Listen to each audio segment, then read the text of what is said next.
On today's show, Luka Doncic and Slovenia fall to Spain without the S. In the FIBA preparation games, what do we see from them? What are they missing? And what can they do going forward? We'll talk about all that and more on today's bonus Locked on Mavs.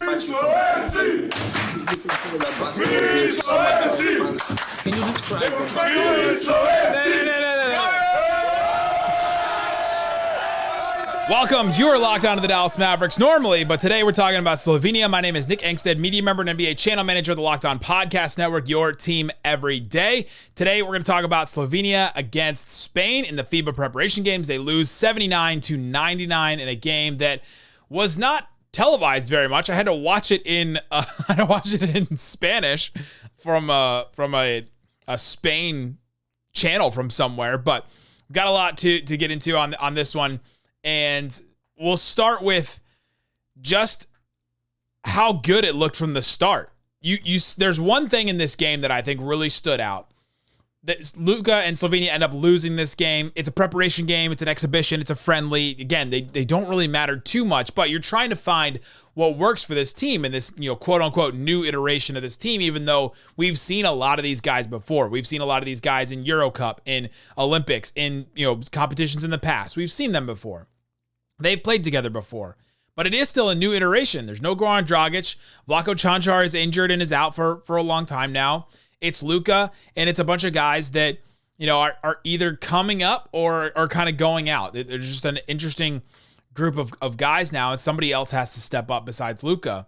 And what you saw in this game was how it can be incredible for Slovenia and how it can be awful for Slovenia. You saw literally both sides of this. At the beginning of the game, you start out, Luka doubled right off the bat. I guess it was doubled off of a ball screen, but still, Spain was going to come with the doubles no matter what. Doubled Luka right off the bat. Luka, swing, pass, and then another Slovenian player, swing pass, out for a three, nails a three. Next play, same thing. Luka in the post, doubled, swing pass, three, another Slovenia three. And again, Luka doubled, swing pass, three. I think Luka got this one direct and assist. Next play, Luka, single coverage. All right, here we go. Deep step back, hits the three. Next possession, Luka, pick and roll, Jordan Morgan, their starting center, and they score on that one. 5 possessions in a row, they start the game, and they score. And you're looking at it going, man, this is what it could look like. This is what Slovenia teams in the past that we've seen that have given really good teams, a hard time. Bronze, they won a bronze medal. Like, this is the type of play that we've seen from Slovenia when they get these wide open threes. It's a lot like what the Dallas Mavericks do and a lot like what the Dallas Mavericks struggle with. But if they start hitting threes, they look unbeatable. They are up 14-5 with, within 3 minutes to start this game. You saw where it can be really, really good for Slovenia, where Blažić is hitting and Prepelic is hitting, and you've got Horvat hitting, and you've got Jordan Morgan pick and roll, and Luka, distributing everywhere, and like double teams coming at him and all that. You see where it can be really, really good for Slovenia. And then you get to like the third quarter and the fourth quarter where they just look small. This team is so small now. You've got Jordan Morgan, who's the starting center. He's about 6'8". He's pretty Dwight Powell-y. He's pretty much everything that you think about Dwight Powell. Jordan Morgan does the same thing. Great in the pick and roll, mobile, but not very big. Not doing a lot on the to defend the rim. Not doing a lot to even like finish around the basket, unless he's kind of wide open. There's a moment where he got blocked at the rim. It's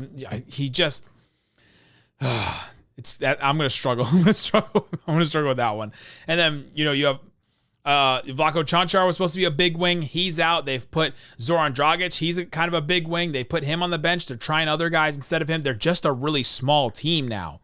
And so you see where that they really struggled against that in the third and in the fourth quarter, because on the other side, Billy Hernan Gomez from Spain, who we know from the NBA, who's not playing in the NBA next year. Juancho Hernan Gomez is a big wing. And then you have Santi Aldama, who's the big guy from the Grizzlies. Those guys were destroying them in all kinds of ways, in the paint, in transition, and on defense, like just doing everything because they're so much bigger than Slovenia and they struggle with size. And they literally have all the problems that last year's Mavericks team did. Clement Preplovich is Spencer Dinwiddie. You have Jordan Morgan is Dwight Powell. Jaka Blazic is Reggie Bullock, I guess. Like, it's just kind of, you're trying to figure out, and they're trying to look for answers. And they're trying to figure out what to do with this squad who have the same exact problems as the Mavericks. And at a certain point, you go, well, maybe where we win is if we create as many open threes as possible and just try and hold off on defense as well as we possibly can to create some turnovers. Because when they're good, when we've seen them, win a game against Montenegro, we've seen them play well at times against Greece in the first 2 preparation games. They've created some turnovers. They've gotten out in transition. Luka's hit ahead for passers, but when Luka's out, they just don't have that extra guy that's going to create anything for you or score. Even in the first quarter, Luka Doncic, after an and one drive, he got stripped the possession before as he was carrying the ball up. He gets an and one drive. The next play, he starts to bend over. He's like holding his hand, holding his wrist. I couldn't see exactly what he was holding, but he was like bent over with his hands between his legs, kind of. And then he gets taken out of the game. Maybe that was the time he was going to get taken out anyway. Could have been an injury, could not have been. I think it was just a Luka boo-boo. We've gone over this. Luka has these injuries that look very serious, but then end up not being very serious. And so he goes out of the game. They've got 3 minutes left in the first quarter. The only score in 3 minutes was Mike Tobey, who's their center, who's not necessarily a shooting center, but he wants to be. Grabs the ball, like, oh my gosh, here's the ball around the free throw line, picks it up, no one's around him, and he just shoots it, and then he makes it. That was the only time they scored at the end of that first quarter. And Spain went on a 12-2 run when Luka was off the court.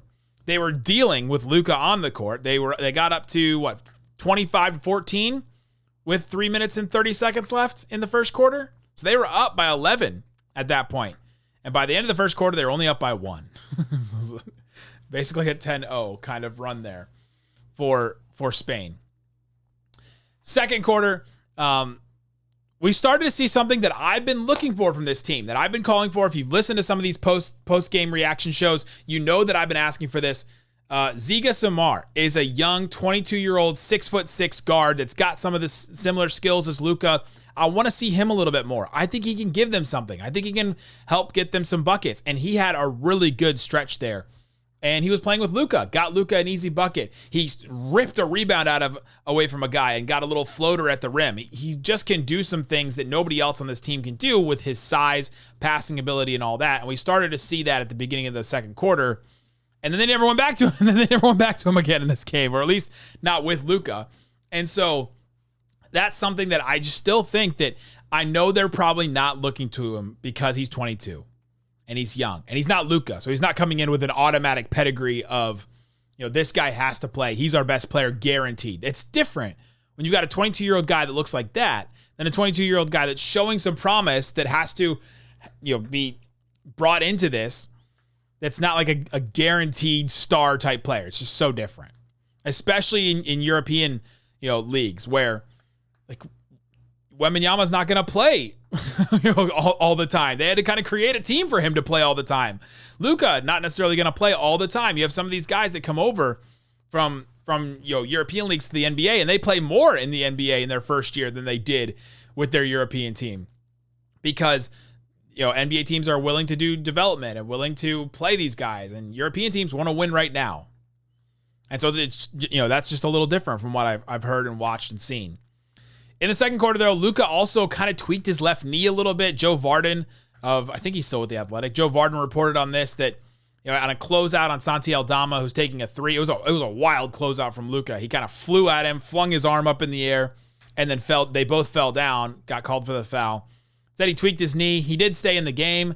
The couple possessions later, Luka was posting on the right block, spins baseline, and then gets a dunk. And so I'm like, okay, he's fine. Another Luka boo-boo, not worried about it.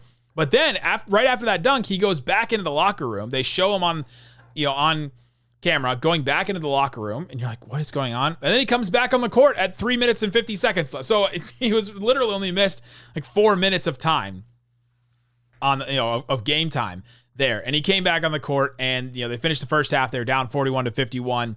And kind of at that point, Spain took that 10-point lead that they gained, at the end of that second quarter, and Luca was on the court when Spain gained this 10-point lead, but when they gained that lead, they really never looked back. And another issue that Slovenia had at halftime, they were 8 of 16 from the free throw line. I don't think that got any better. I had a hard time finding stats on this game, but I don't think that got any better. And Luca was missing a bunch of free throws again. At the end of the first half, he got to the free throw line and got to take 3 free throws, missed the first 2. It's just something I think we're going to have to keep dealing with Luca, is missed free throws.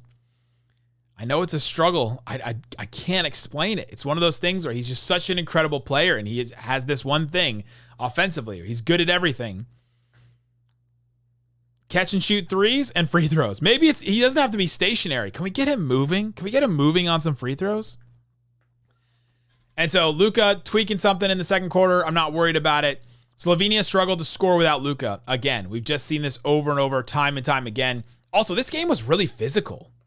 You had, Santi Aldama and Hernan Gomez brothers, and you had other guys. They also had Alex Abrinas, if you remember him, on their team. Usman Garuba, he didn't play a ton. Victor Claver, he played in the NBA. He's on Spain too. So you got a lot of former NBA players, but kind of fringe rotation NBA players. Rudy Fernandez is the one that actually had a role in the NBA, but he's played a lot more in Europe than he has in the NBA at this point, and is at the end of his career now.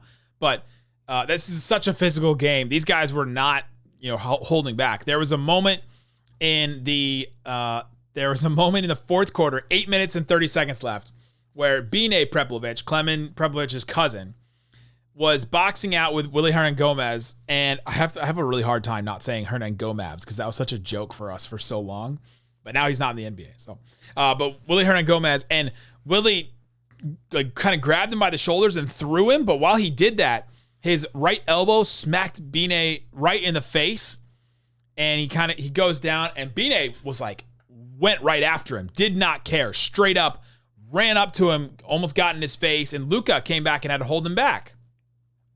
Luca came back and held him back, and was the one that kind of talked him down and got him to a point where he, was a little bit more calm.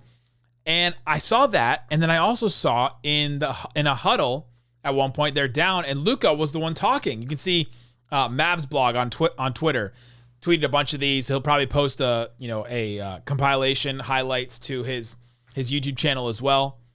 There, I don't know. I actually don't know if it's a male or female, but they'll post it to their channel. And Luca was talking during timeouts and saying, "We got to do that. You can't let them get in front of you. You've got to do this. We've got to get this going."